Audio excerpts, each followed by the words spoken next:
பிதா சுதன் பரிசுத்த ஆவியின் பேராலே ஆமீன். ஆண்டவர் உங்களோடு இருப்பாராக, உம் ஆன்மாவோடும் இருப்பாராக. திருப்பாடல்கள் புத்தகத்தில் இருந்து வாசகம். அதிகாரம் 105, இறை வார்த்தை 4. ஆண்டவரையும் அவரது ஆற்றலையும் தேடுங்கள், அவரது திருமுகத்தை இடையராது நாடுங்கள். ஆண்டவரின் அருள்வாக்கு. இறைவா உமக்கு நன்றி. கிறிஸ்துவுக்குள் பிரியமான என் அன்பு சகோதர சகோதரிகளே, இன்று அதிகாலையிலே உங்களை நற்கருணை நாதரோடு இணைந்து சந்திப்பதிலே பெரும் மகிழ்ச்சி கொள்கின்றேன். ஏனென்றால் நாம் அனைவரும் கடவுளுடைய பிள்ளைகள். நாம் கடவுளை தேடி வரும் பொழுது அவர் நம்மை அரவணைத்து நம்மை முத்தம் செய்து ஆசீர்வதிக்கின்றார். ஆண்டவர் நம்மை ஆசீர்வதிக்கும் பொழுது உண்மையிலே நாம் பேறு பெற்றவர்களாக மாறுகின்றோம். இந்த உலகத்திலே நம்மால் வாழ்ந்திருக்க முடிகின்றது. பிரியமானவர்களே, ஆண்டவருடைய செயல்கள் எல்லாமே அற்புதமானவை. ஒவ்வொரு பிள்ளைகளுக்கும் அவர்களுடைய வேண்டுதலின்படி, உள்ளத்தின் விருப்பத்தின்படி அற்புதங்களை செய்கின்றார். இந்த நாளில் நீங்கள் எந்த கருத்தை குறித்து ஆண்டவரிடம் விண்ணப்பங்களை ஏறெடுக்க வந்திருக்கிறீர்களோ, உங்களுடைய ஜெபத்தை கேட்டு உங்களுடைய கருத்தை ஆசீர்வதித்து ஆண்டவர் பதில் தருவாராக. பிரியமானவர்களே, நான் உங்களிடம் சொல்லி இருந்தேன், அசாம் மாநிலத்திலே கடவுளுக்காக இருக்கக்கூடிய ஒரு கோயில் பழைய கத்தீட்ரலில் அந்த ஆர்ட் ஒர்க் நடந்து கொண்டு இருக்கின்றது. இன்னும் ஒரு 10 நாட்களுக்குள் அந்த ஆர்ட் ஒர்க் முடிந்துவிடும். எனவே உங்களால் முடிந்த அளவுக்கு நீங்கள் உதவி செய்யலாம். அன்பார்ந்தவர்களே, அதிக பேர் உதவி செய்து கொண்டு இருக்கிறீர்கள். அவர்களை ஆண்டவர் இன்னும் அதிகமாக ஆசீர்வதிக்கவும், நோய் நொடிகளில் இருந்து விடுதலை கொடுத்து குடும்பத்தில் சமாதானத்தை கொடுக்கவும் நான் செபிக்கின்றேன்.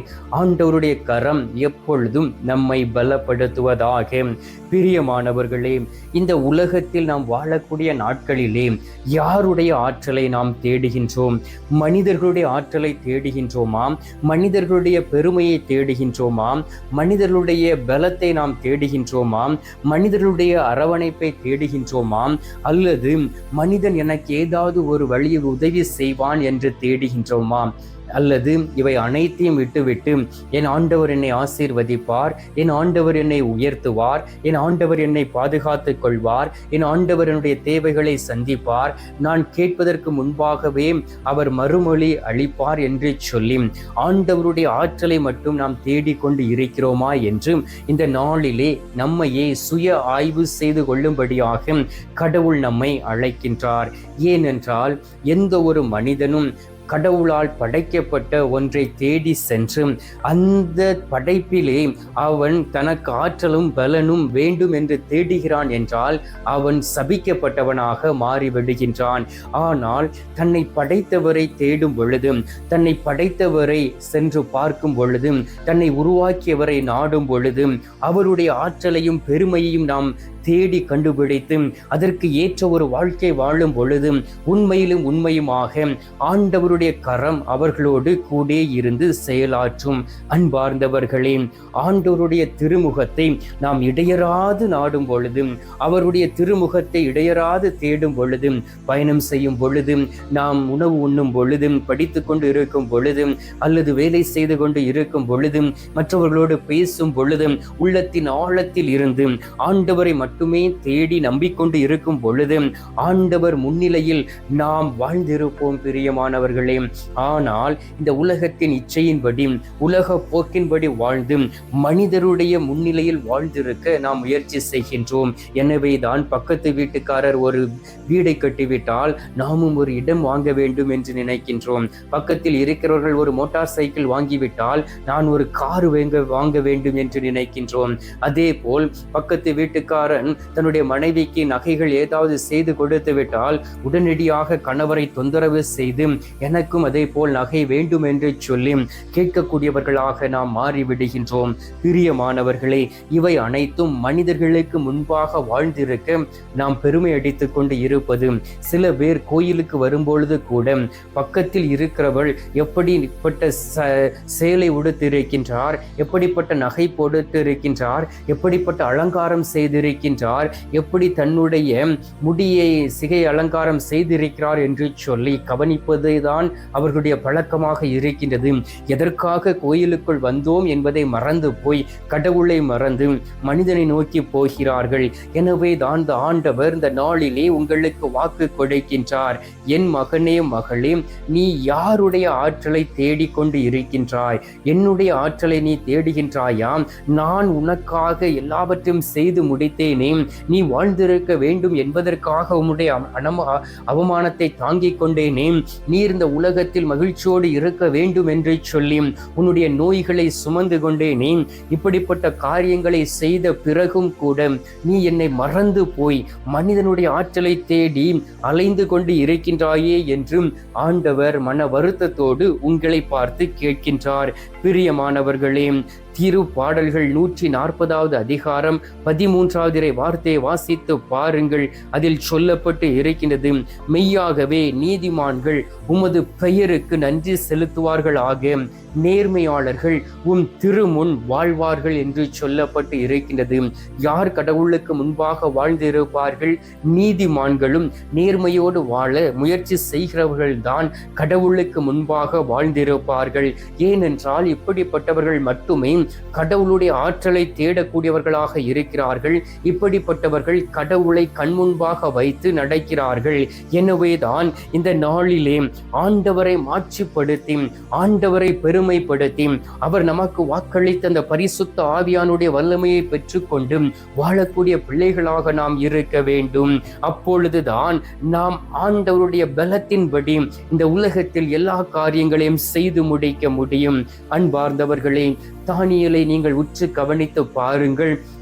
அவர் எல்லா சூழ்நிலையிலும் ஜெபிக்கக்கூடியவராக இருந்தார். எல்லா சூழ்நிலைகளிலும் கடவுளை தேடக்கூடியவர்களாக இருந்தார். தானியேல் 6வது அதிகாரம் 10வது வார்த்தையில் சொல்லப்பட்டு இருக்கின்றது, தமது வழக்கத்தின்படி நாள்தோறும் 3 வேளையும் தன் கடவுளுக்கு முன்பாக முழந்தாள் படியிட்டு மன்றாடி அவருக்கு நன்றி செலுத்தினார். அவர் யாருக்காகவும் ஜெபிக்கவில்லை, கடவுளுக்கு நன்றி செலுத்தினார். அந்த நாளுக்காக நன்றி செலுத்தினார், அந்த வாழ்க்கைக்காக நன்றி செலுத்தினார், அந்த உணவுக்காக நன்றி செலுத்தினார், அதிகாரத்தை கொடுத்தார்கள் அதற்காக நன்றி செலுத்தினார். தன்னுடைய சொந்த பெருமையின்படி நடக்காதபடி அவர் கடவுளுக்கு முன்பாக நன்றி செலுத்தி செலுத்தி எல்லோரையும் கடவுளிடம் அழைத்து செல்வதற்காக பாடுபட்டார். எனவேதான் அவர் செய்த அற்புதங்களுக்கு முன்பாக அவர் தந்தையை நோக்கி ஜெபித்தார். தந்தையே, இந்த துன்ப கிண்ணம் என்னை விட்டு மாற வேண்டும் என்று அவர் கெத்செமனி தோட்டத்திலே ஜெபித்தார். லாசருசை உயிர்த்தெழுவ செய்வதற்கு முன்பாக, ஆண்டவரே, உண்மையிலே நீ என்னுடைய ஜெபத்தை கேட்பீர் என்று சொல்லி தந்தை கடவுளை நோக்கி ஜெபித்து இறந்து நாறி போன சரீரத்தை உயிர்த்தெழ செய்தார். அப்படிப்பட்ட தெய்வம் இந்த நாளிலே உங்களை அழைக்கின்றார். என் மகனே மகளே, நீ பரிசுத்த வாழ்க்கை வாழ். பரிசுத்த வாழ்க்கை வாழும் பொழுது நீ நீதிமானாக மாற்றப்படுவாய். நீயும் நீரோடை ஓரம் நடப்பட்ட மரத்தை போல் செழிப்பாக இருப்பாய் என்று ஆண்டவர் வாக்கு கொடுக்கின்றார். அன்பார்ந்தவர்களே, தானியேலுடைய ஜெபம் அங்கு இருந்த தாரியு மன்னனுடைய மனதை மாற்றியது. அங்கு இருந்த அனைத்து மக்களும் இயேசு கடவுளை வழிபடக்கூடியவர்களாக மாறினார்கள். தானியேல் 6:16 சொல்லப்பட்டு இருக்கின்றது, நீ இடைவிடாமல் வழிபடும் உன் கடவுள் உன்னை விடுவிப்பாராக என்று அவர் தாரியு அரசன் சாட்சியாக நின்றான். உங்களுடைய வாழ்க்கை ஒரு சாட்சியாக இருக்கின்றதாம். நீங்கள் ஒவ்வொரு நாளும் ஜெபிக்கிறீர்களா? உண்மையிலே ஆண்டவருடைய சமூகத்தில் இருந்து ஜெபிக்கிறீர்களா? அல்லது பெருமை அடித்துக் கொண்டு பெருமைக்காக இந்த உலகத்தில் வாழ்ந்து கொண்டு இருக்கிறீர்களா என்பதை இந்த நாளிலே நீங்கள் சுய ஆய்வு செய்து பார்த்து ஆண்டவரிடம் திரும்பக்கூடிய பிள்ளைகளாக மாறுங்கள். ஒவ்வொரு நாளும் நீங்கள் ஆண்டவரை நோக்கி திரும்பும் பொழுதும் ஆண்டவர் உங்களை உயர்த்தி கொண்டே இருப்பார். ஆண்டவர் உங்களை ஆசீர்வதித்துக் கொண்டே இருப்பார். எனவேதான் நீங்கள் கடவுளுக்கு முன்பாக நிற்க தகுதி உள்ளவர்களாக மாற்றப்படுவீர்கள். இந்த நாளிலே ஆண்டவர் உங்களை மாற்றியிருக்கின்றார். நீங்கள் ஆண்டவருக்கு முன்பாக வாழ்ந்திருக்க வேண்டும். ஆண்டவருக்கு முன்பாக எல்லா காரியங்களையும் செய்திருக்க வேண்டும். ஆண்டவருக்கு முன்பாக இருந்து நீங்கள் தந்தை கடவுளை மகிமைப்படுத்த வேண்டும் என்பதற்காக கடவுள் உங்களை தேடி வந்திருக்கின்றார். எனவே கண்களை மூடி ஆண்டவர் கொடுத்த அந்த அருமையான நேரத்திலே, இந்த உபவாச நாட்களிலே இன்னும் அதிகமாக ஆண்டவரை தேடுவோம். தானியேலை போல இடையராது கடவுளை நாடுவோம். கடவுளுடைய ஆற்றலை தேடுவோம். சிங்கங்களின் வாயிலிருந்து தப்புவித்த தானியேலை போல உங்களையும் தப்புவிப்பார் அல்லவா? சாத்தானுடைய கரங்களிலிருந்து தப்புவி விடுவிப்பார். எதிரிகளுடைய கரங்களிலிருந்து தப்பி வைத்து உங்களை வாழ வைப்பார். எனவே கண்களை மூடி சில மணி துளிகள் நமது நடுவில் இருக்கக்கூடிய நற்கருணை நாதரிடம் நாம் மன்றாடுவோம். எங்கள் பரலோக தந்தையே, இயேசு கிறிஸ்துவே, தூயனல் ஆவியே, தகப்பனே, இந்த அருமையான காலை பொழுதிற்காக உமக்கு நன்றி சொல்லி உமை துதித்துமை ஆராதிக்கிறோம். அப்பா தகப்பனே, இந்த உபவாச நாட்களிலே எங்களை அற்புதமாக நீர் வழிநடத்தி கொண்டு இருக்கின்றீரே, அதற்காக உமக்கு நன்றி சொல்லி உமை துதிக்கிறேன். ஆண்டவரே, உபவாசம் இருந்து ஜெபிக்கவும், உமது திருமுகத்தை அயராது நாடவும், உமது ஆற்றலை நாடி அதை பெற்றுக்கொள்ளவும் நீர் எங்களுக்கு துணையாய் இருப்பதற்காக உமக்கு நன்றி ஆண்டவரே. கடந்த நாட்களிலே உம்மை தேடாதபடி மனிதருடைய ஆற்றலை மட்டும் தேடி நாடி அலைந்து திரிந்த நாட்கள் உண்டு தகப்பனே. அந்த நாட்களிலே நாங்கள் போலித்தனமான வாழ்க்கையை வாழ்ந்தோம். மனிதர்களை பெருமைப்படுத்தி கொண்டு மனிதர்களுக்கு முன்பாக நின்று அவர்களை அவருடைய திருமுகத்திற்கு முன்பாக ஸ்துதி பாடிக்கொண்டு அலைந்த நாட்கள் உண்டு தகப்பனே. அதற்காக மன்னிப்பு கேட்டு ஜெபிக்கின்றோம். அநேக நேரங்களில் எங்களுக்கு பெருமையான ஒரு இடம் வேண்டும் என்று சொல்லி நாங்கள் முதன்மையான இடங்களை தேடினோம் சுவாமி. அந்த தருணத்திற்காக மன்னிப்பு கேட்டு ஜெபிக்கின்றோம். இந்த நேரத்திலே உமது அன்பு கரம் எங்களை தாங்குவதாக. ஆண்டவரே, தானியலை போல ஜெபிக்கக்கூடிய ஆற்றலை கொடுப்பீராக. தாரியும் மன்னன் மனம் மாறியதை போல நாங்களும் மனம் மாறிய ஆண்டவரை ஏற்றுக்கொள்ளக்கூடிய பாக்கியத்தை கொடுப்பீராக. ஆண்டவரே, நேர்மை உள்ளோரும் நீதிமான்களும் உடைய திருமுகத்திற்கு முன்பாக வாழ்ந்திருப்பார்கள் என்பதை நாங்கள் உணர்கின்றோம். இதுவரை நன்றி செலுத்தாமல் இருந்த தருணத்திற்காக மன்னிப்பு கேட்டு ஜெபிக்கிறோம் சுவாமி.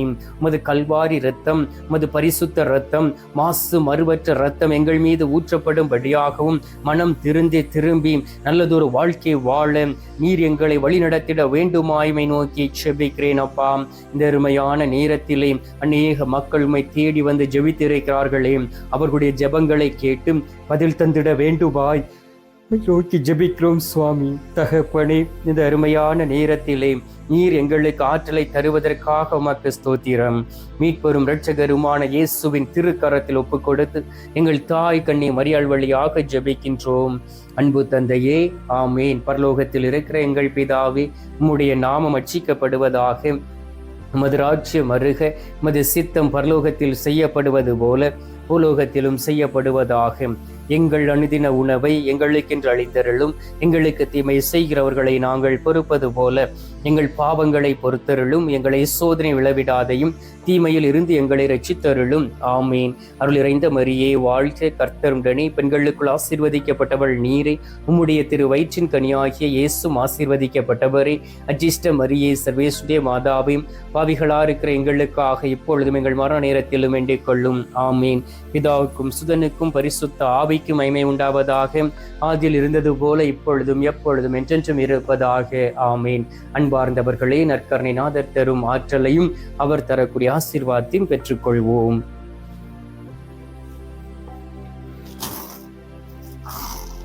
எல்லாமல்ல இறைவன் பிதா, சுதன், பரிசுத்த ஆவி உங்களையும் உங்களுடைய குடும்பத்தையும் நிறைவாக ஆசீர்வதிப்பாராக. ஆமீன்.